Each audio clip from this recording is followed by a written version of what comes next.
The Qur'an's picture of what we're supposed to do with wealth is to build more for a greater objective.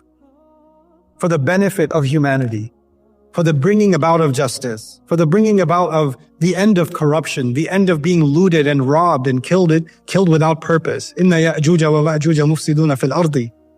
That's the idea. Where does value come from? Where does value come from? What is my value as a person? Nowadays, if you Wikipedia somebody, they'll say their estimated net worth is so and so and so forth. So how is humanity valuing other human beings? By a monetary number. Or in the world of social media, the younger generation might say, what's the value of this person? How many followers do they have? As an influencer, oh, this person has 26 million followers. That's a higher value. This person has 400 followers. They don't have much value. This person has 13 followers. They're barely human. Right? Because your value comes from some kind of currency. You have to take something non-living that's associated with you for you to have value. So your value is not actually coming from you. It's coming from stuff. Or it's coming from accomplishments. Again, those are non-living. Titles, degrees, accomplishments, history, family background, that's giving you value, right? Your credentials are giving you value. The ascription of, some elite status, like you belong to the royal family, that gives you value. Money, of course, gives people value. The neighborhood you live in might give you value. The university you might go to gives you value, right? Which is, I think those definitions are about to experience a revolution in the next 10 years. Value systems are changing. So, and who would have thought 20 years ago, 30 years ago, that somebody who makes, remixes of cats meowing is going to be a famous celebrity that everybody's going to be like, wow, oh my God, that's amazing. Like, you play a piano when a cat is meowing, and this is your contribution to humanity, right? But human beings can give anything value that's outside of themselves, right?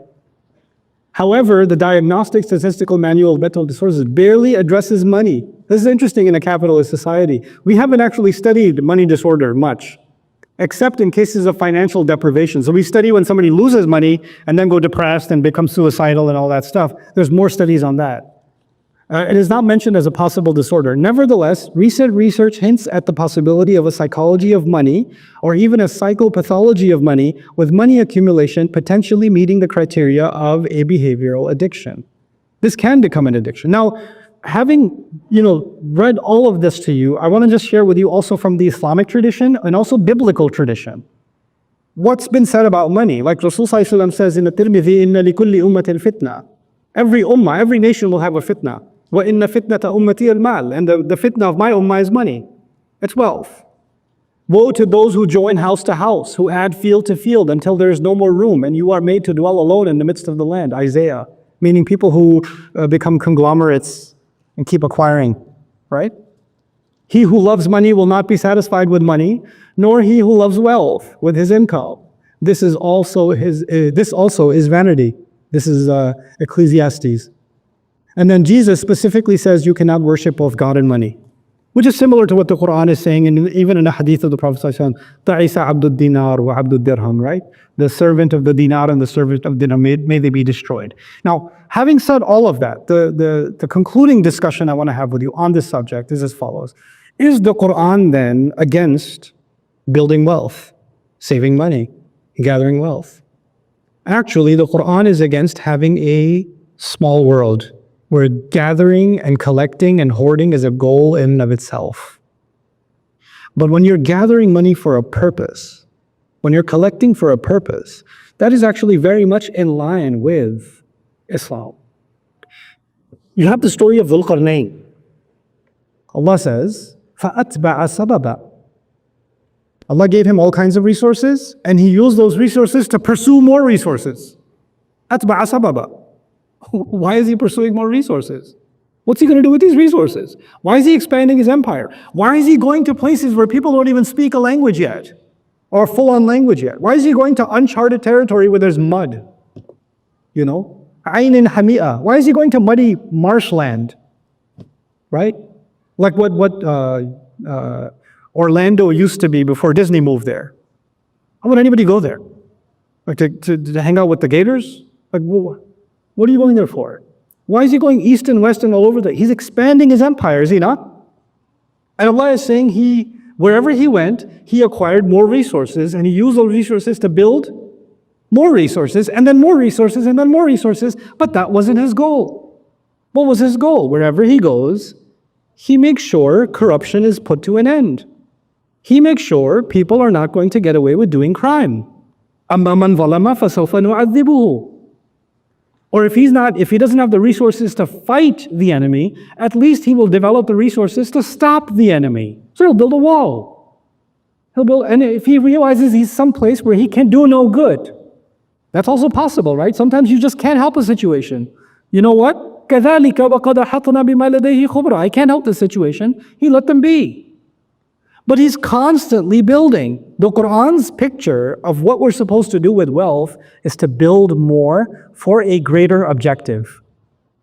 For the benefit of humanity, for the bringing about of justice, for the bringing about of the end of corruption, the end of being looted and robbed and killed without purpose. إِنَّ يَأْجُوجَ وَمَأْجُوجَ مُفْسِدُونَ فِي الْأَرْضِ. That's the idea. It's the Christian, the Catholic idea was wealth itself is a curse. You're not supposed to earn wealth. And it's funny, it was a convenient idea because wealth is not for you, it's for the king. Give to the church and give to the God-chosen king. Make them wealthy, not you. So it was a very convenient ideology because it served the church and it served the king, right? But we have, unfortunately, in Islamic discourse, we've developed this idea of a terrible fear of hubb dunya.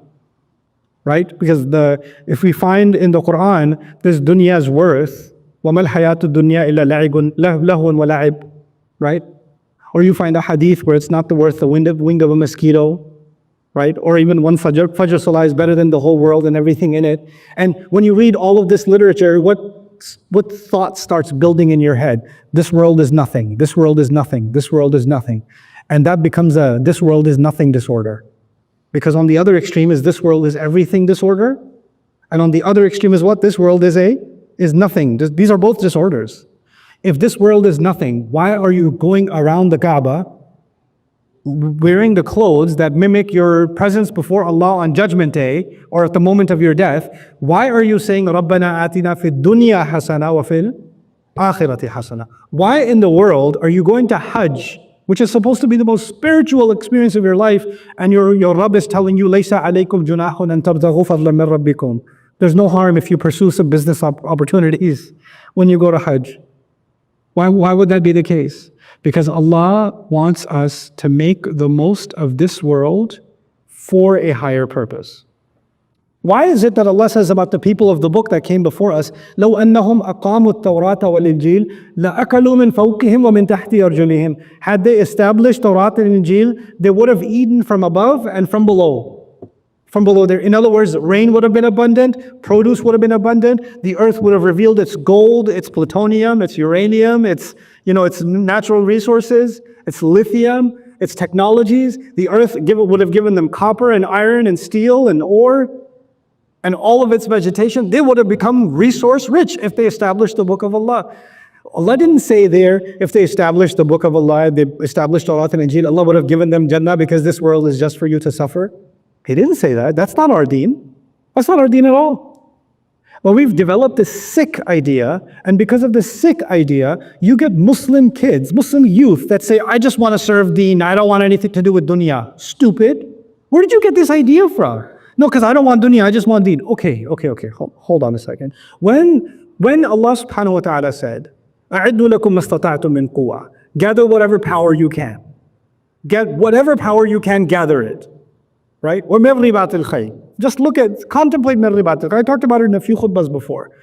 Gather the cavalry, build the horses. The army that has the cavalry has horses in it. How are you going to build horses without money? How are you going to buy one horse without money? Where are you going to get the money from? If the Sahaba are all, I don't want dunya, who's going to get the horse, bro? Who's going to get the horse? And by the way, for a horse, you need a stable. You need the ironsmith who's going to build the horseshoes. You're going to need the saddle maker, the horse trainer. You're going to need the fields where the horses can run, the hay that the horses can eat, the land that has to be bought for them. Isn't it a major investment? And Allah just said, just prepare it. Go, make it. prepare it. That means build an entire economy, build an entire economic system. But it has a higher purpose. It's something bigger, you know. Even the story of Sulaiman alayhi salam is misinterpreted so easily. That is, oh, he prayed, he forgot to pray Maghrib, and that's why he slaughtered the animals. That's the misinterpretation. First of all, why, and you know, طفق مسحا بالسوق والأعناق. And the misinterpretation is he cut off their legs and its neck, which means he slaughtered an animal viciously, right? Because that's torturing an animal. And Rasulullah ﷺ himself told us, لا تمثلوا نامة الله. Do not make an example, do not mutilate delicate creatures of God, animals. We don't mutilate animals in this religion. It's evil. And we're okay attributing that to a prophet. And why? Because apparently he missed Maghrib. La hawla wa la quwwata illa billah. If you missed Maghrib and you started beating your kids, right? I missed Maghrib. I was working, you know. You're working at a children's hospital, you're treating children, or you're dealing with the sick, and you were too busy in the surgery, and you got late for Maghrib, and you're like, you know what?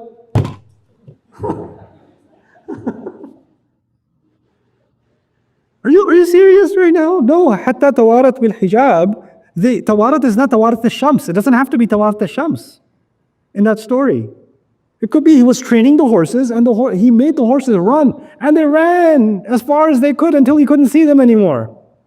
In other words, he's trained the horses really well. And tafiqa mashan bisuki wal a'naq is he's feeling their neck and he's feeling their legs, as a good horse trainer does. Even Imam Razi says mas in Arabic. If you're going to say mas is he sliced them, then what are you going to do with famsahu bi ru'usikum wa aydikum? Right? Qur'an says do mash over your heads and your hands. You're going to chop slice your wrists. Well, every time you make wudu, you're going to end up at the hospital. You didn't have water. What have we done? We've created a narrative in which dunya is condemned. Dunya is dangerous. It's definitely dangerous. And we will see in the coming ayat how dangerous it is. So it's like you're handling a radioactive material, handle with care. And make sure you use it for the right, don't treat it casually. Treat it with care. But doesn't mean don't treat it. Doesn't mean don't use it. You understand? Something can be poisonous. A snake can be poisonous, but it can have the antidote in it, isn't it? The snake's venom has the antidote in it, right? So the snake has to be dealt with. But if you don't deal with it, you'll never get the venom out. You'll never get the antidote out. This is the attitude we have. We don't hate dunya. We use dunya. We use dunya. And actually, Allah even encouraged us to enjoy this dunya. Why is He describing fruits that have beautiful covers on them, or winds that have a beautiful scent in them? If our job on earth was only to survive, why would He make the mountains beautiful? Why would He make the animals beautiful? Why would there be flowers? Why would there be nature? Why would there be beautiful children? We should all look a certain way just for function. There should be no beauty on this earth because we're just here to perform a function. That's not our worldview. So we're not materialists. We're not, prosperity gospel Christians. We're not that. And we're not, Catholics that shun the world and wear uncomfortable wool because they want to shun this dunya. We're none of those. We're people of the Qur'an, the best of this world and the best of the next. And that can only happen when you have a higher purpose. That's the only way that can happen. Inshallah, I'll talk a lot more about this after the salah, but what I want to leave you with is this. There's a slide coming. I'll introduce you to one concept in it. I keep saying the world gets bigger and the world gets smaller, right? When your world gets bigger, then you think about bigger problems and you think about bigger solutions. And your world is smaller, then you can only think about what? Smaller problems and smaller solutions. And when your world gets really small, you only think about your own problems and your own solutions. Your world it shrinks. It's just you, that's it. Have you seen someone who takes their own desires and turns them into their God? You become your own God. Your feelings become your own God. That's your entire universe. Everything that's just you. That's all that's left. But when your horizon expands, then you think about bigger things. You don't have time for petty things anymore. Go back to what the Prophet was told. Fasbil Sabran Jamila. And I told you then, these people can say whatever they say, that's not big enough of a problem. You have too big of an objective to focus on. Don't be distracted by this. So our iman gives us broader perspective, and it keeps us from being petty and material and ending up in this state. So this addiction and this hoarding, where did it come from? The diagnosis. Where did this sickness start? This is like the final stage of the sickness. Where did this sickness begin? What was the early signs that you've caught the virus or you've got the bacterial infection? That's coming in ayah 19 onwards. So inshallah, we'll discuss that after the salah.